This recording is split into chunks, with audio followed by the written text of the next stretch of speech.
নমস্কার বন্ধুরা, ঠাকুরের কথা চ্যানেলে আমি সকলকে স্বাগত জানাই।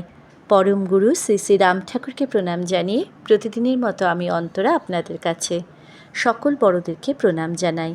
সকল বন্ধুরা ভালো থাকবেন, সুস্থ থাকবেন এই কামনা করি। আজকের ঠাকুরের কথায় রাম ঠাকুরের কথা গ্রন্থ থেকে ডক্টর ইন্দুভূষণ বন্দ্যোপাধ্যায়ের কথাই আপনাদেরকে শোনাব। ঠাকুরের সঙ্গে থাকলে সঙ্গ হয়, না থাকলে হয় না। আজকের প্রসঙ্গ আমার এই নিয়ে। ডক্টর ইন্দুভূষণ বন্দ্যোপাধ্যায় নিজের অভিজ্ঞতার কথাই এখানে ব্যক্ত করেছেন। তাহলে সঙ্গে থাকুন, শুরু করছি আজকের ঠাকুরের কথা। ঠাকুরকে তখন একা রাখিয়া মেসে আমাকে কলেজে যাইতে হইল। একতলায় শক্তি ঔষধালয়ের ব্রাঞ্চ ম্যানেজার অনুপবাবু ঠাকুরকে একটু দেখাশোনা করার কথা বলিয়া গিয়েছিলাম। 4টে নাগাদ ফিরিয়া আসিয়া শুনলাম ঠাকুর চলিয়া গিয়াছেন। আমি ফিরিয়া না আসা পর্যন্ত অপেক্ষা করিতে ঠাকুরকে অনুপবাবু অনেক অনুনয় করিয়াছিলেন, কিন্তু তিনি তাহার কথায় কর্ণপাত করেন নাই। মনটা অত্যন্ত খারাপ হইয়া গেল। ঠাকুরের কথার ভাবে বুঝিয়াছিলাম যে আরও 2-3 দিন তিনি আমার এখানেই থাকিবেন। হঠাৎ কেন চলিয়া গেলেন কিছুই বুঝিলাম না। বৈকালে অনেকে ঠাকুর দর্শনে আসিলেন এবং ক্ষুণ্ণ মনেই ফিরিয়া গেলেন। সন্ধ্যার কিছু পরে প্রভাতবাবু আসিয়া উপস্থিত হইলেন। তিনি রাত্রিতে ঠাকুরের কাছেই থাকবেন এইরূপ মনস্থির করিয়া আসিয়াছিলেন। আমি তাহাকে আর ফিরিতে দিলাম না এবং অনেক রাত্রি পর্যন্ত ঠাকুরের প্রসঙ্গ করিয়াই কাটাইলাম। সেদিন কলেজ ছিল না। চা খাইয়া বাহির হইয়া পড়িলাম।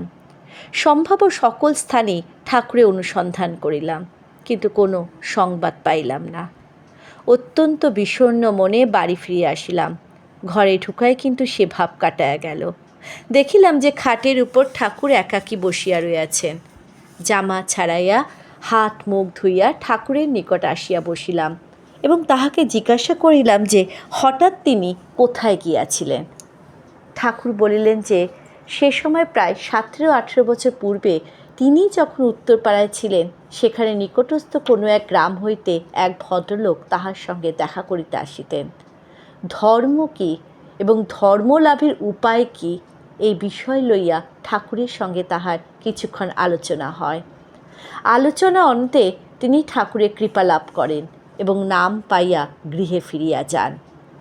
সেই ভদ্রলোকে অন্তিমকাল উপস্থিত হইয়াছিল এবং তাহার মৃত্যু শয্যায় উপস্থিত থাকিবার জন্য ঠাকুর সেদিন হঠাৎ কাহাকেও কিছু না বলিয়া চলিয়া গিয়াছিলেন। জিজ্ঞাসা করিলাম, জানিলাম সেই ভদ্রলোকের সঙ্গে ঠাকুরের সেই একবার বই আর কখনোই সাক্ষাৎ হয় নাই। তিনি ঠাকুরের সঙ্গে দেখা করিবার চেষ্টাও কখনো করেন নাই এবং ঠাকুরের কথা কাহারও কাছে প্রকাশও করেন নাই। বেদবাণীর 2য় খণ্ডে সম্পাদকীয়তে আমি এইরূপ একজন ভক্তের উল্লেখ করিয়াছি। ঠাকুরের মুখে আরও 2-3 জনের কথা শুনিয়াছি, কিন্তু ইহাদের জাত আলাদা। কদাচিৎ এরূপ দৃষ্টান্ত পাওয়া যায়। ইহারা সম্যকরূপে বুঝিয়াছিলেন যে গুরুর বাক্যই সত্য, ওই বাক্য লইয়াই পড়িয়াছিলেন, আর কোনো কিছুর প্রয়োজন বোধ করেন নাই।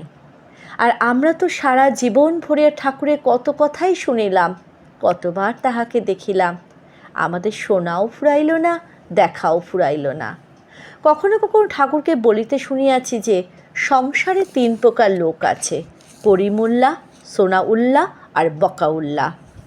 যাহারা মনোযোগ দিয়ে কথাগুলো শুনিয়া লইয়া তদনুসারে কার্য করিয়া যায়, তাহারা করিমুল্লা। এইমাত্র যাহাদের কথা বলিতেছিলাম তাহাদিওকে করিমুল্লা বলা যাইতে পারে, কিন্তু সংখ্যায় ইহারা নিতান্ত বিরল।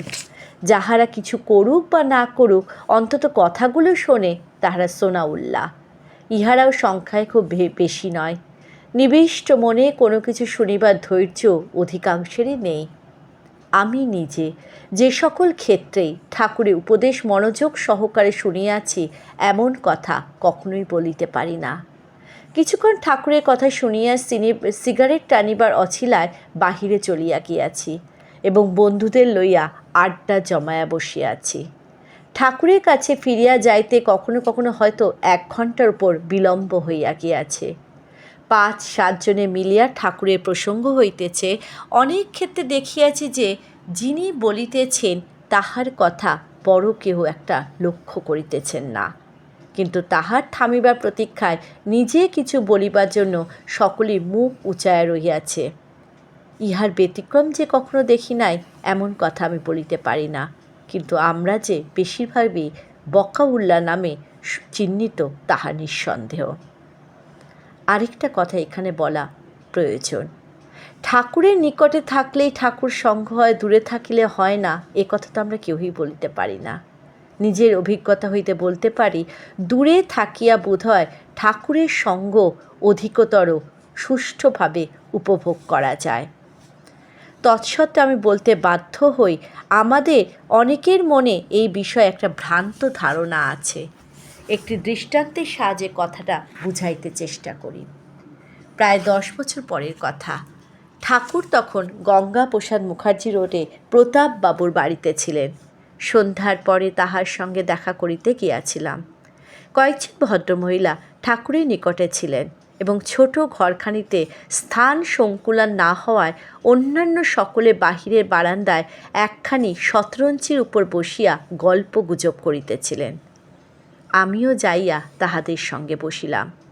শুনিলাম উপস্থিত এক ব্যক্তিকে লক্ষ্য করিয়া অপর একজন বলিতেছেন, দাদা, আপনি যে ঠাকুরের তল্পিবাহক হইয়া দাঁড়াইলেন, যেখানে ঠাকুর সেখানেই আপনি, আপনি তো মহাভাগ্যবান।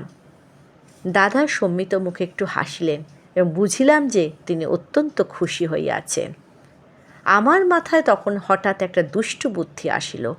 ওই ভদ্রলোককে লইয়া একটু কৌতুক করিবার প্রলোভন ত্যাগ করিতে পারিলাম না। আমি বলিলাম, ঠাকুরের তল্পিবাহক হওয়াটা যে ভাগ্যবানের লক্ষণ তাহা আমার মনে হয় না। ঠাকুরের অত্যন্ত নিকটে থাকিয়াও দূরে থাকা যায় এবং দূরে থাকিয়াও সর্বদা নিকটে থাকা সম্ভবপর। দৃষ্টান্তস্বরূপ সেই ভদ্রলোকের কথা উত্তরপাড়ার উল্লেখ করলাম। একটু থামিয়ে আবার বললাম, আমার দিদি শাশুড়ি কাশীবাস করিতেছেন। 1926 খ্রিস্টাব্দে পুজোর ছুটির সঙ্গে আরও কিছুদিন ছুটি লইয়া আমি প্রায় 3 মাস সপরিবারে কাশী ছিলাম। ফিরিয়া আসিবার কয়েকদিন পূর্বে আমার সেই দিদিমা বলিলেন যে তিনিও আমার সঙ্গে কাশী যাইবেন। আমি প্রথমটা যেন আকাশ হইতে পড়িলাম। পরক্ষণে মনে হলো তিনি তামাশা করিতেছেন, কিন্তু না। কিছুক্ষণ কথাবার্তা বলিয়া বুঝিলাম যে বৃদ্ধা বাড়ি ফিরিয়া যাইতে কৃতসংকল্প। আমি তাহাকে বলিলাম যে এত কষ্ট করিয়া ছেলে ও মেয়েদের মতো করাইয়া কাশী আসিয়াছেন, বিশ্বনাথ বিশ্বনাথ বলে অস্থির হইয়া উঠিয়াছিলেন, এখন আবার সেই বিশ্বনাথকে ছাড়িয়া দেশে ফিরতে চাইছেন কেন?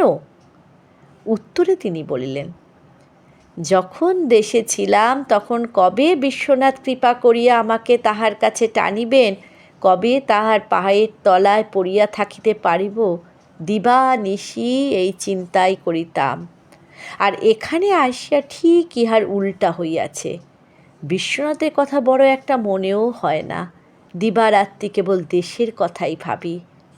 এই ধান পাকিবার সময় হইয়াছে, নিশ্চয় কিষাণরা উহাদিওকে ঠকাইবে।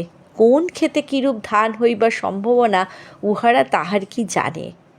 আম পাকিলে পড়শিরা সব চুরি করিয়া লইয়া যাইবে, উহারা নিশ্চয় আটকাতেই পারিবে না।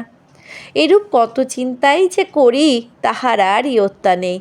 এখন তুমিই বলো, দেশে থাকিয়া বিশ্বনাথের চিন্তা করাই ভালো, না কাশী থাকিয়া দেশের চিন্তা করাই ভালো? আমি সহসা এই কথার কোনো সদুত্তর দিতে না পারিলেও তাহাকে সঙ্গে লইয়া যাইতে স্বীকৃত হইলাম না। কিন্তু তিনি মনস্থির করিয়া ফেলিয়াছেন, 6 মাসের মধ্যেই দেশে ফিরিয়া আসিলেন এবং সেখানেই 2 বছর পরে তাহার মৃত্যু হয়। আমার কথা শুনিয়া সেই তল্পিবাহক ভদ্রলোক হা হা করিয়া একটু কাষ্ঠ হাসি হাসিলেন। বুঝিলাম তিনি অত্যন্ত চটিয়াছেন। সে যাই হোক, বৈকালে অনেকে আসিয়া জুটিলেন এবং কিছুক্ষণ নানা বিষয়ে কথাবার্তা চলিল। একটা কথা শুধু মনে আছে, কথাবার্তা চলিতেছে, ইতিমধ্যে এক ভদ্রলোক আসিয়া ঠাকুরকে প্রণাম করে উপবেশন করিলেন। ইহাকে পূর্বে কখনো দেখি নাই, পরে হয়তো আরও 2-1বার দেখিয়া থাকিতে পারি, কিন্তু তথাপি তাহার চেহারাটা বেশ স্পষ্ট মনে আছে, কারণ ভদ্রলোকের এমন একটা আশ্চর্য কৌশল দেখিয়াছিলাম যাহার কখনো চোখে পড়ে নাই। ভদ্রলোকের বেশ হৃষ্টপুষ্ট গোলগাল চেহারা, মাথাটি ন্যাড়া, শুধু পেছন দিকে একটি পুরুষ্ট টিকি, গোঁফদাড়ি কামানো, এবং পায়ে বিদ্যাসাগরের চটি, হাতে একখানা মোটা বেতের লাঠি। কিন্তু আশ্চর্য, এই ভদ্রলোকটি ট্যাকটি। ভিন্ন ভিন্ন খোপ করে ট্যাকের মধ্যে তিনি রাখিয়াছেন পকেট ঘড়ি, রাহা খরচে কিছু পয়সা, একটি নস্যির কৌটো, ম্যাচ বক্স, যাহা যখন প্রয়োজন হইতেছে ক্ষিপ্র হস্তে বাহির করছেন, আবার রাখিয়া দিতেছেন। এই জন্যই তাহাকে ভোলা যায় না। এই ভদ্রলোক বৈষ্ণব ও শাক্ত ধর্মে উৎকর্ষ অপকর্ষতা লইয়া এক প্রশ্নে অবতারণা করিলেন। ঠাকুরের সঙ্গে তাহার আলোচনা খানিকদূর অগ্রসর হইতে বুঝিলাম তিনি বিশেষ কিছুই বুঝতে পারছেন না। তিনি চাইছিলেন আনুষ্ঠানিক বৈষ্ণব ধর্ম, আনুষ্ঠানিক শাক্ত ধর্ম সম্বন্ধে একটু আলোচনা, কিন্তু ঠাকুর সে ধার দিয়ে গেলেন না। কৃষ্ণ কর্ষণ আনন্দ, শিব স্বভাব আনন্দ, এই আনন্দকে সূত্র ধরিয়া তিনি একটি একার্থমূলক ব্যাখ্যা করিয়া চলিলেন। ঠাকুরের কথাগুলি ভদ্রলোকে মোটেই পছন্দ হইলে না এবং খানিক পরে ঠাকুরকে প্রণাম করিয়া বিদায় গ্রহণ করলেন। কিছুক্ষণ পরে সভাও সে রাত্রির মতো ভাঙিয়া গেল। জয় রাম, জয় গোবিন্দ।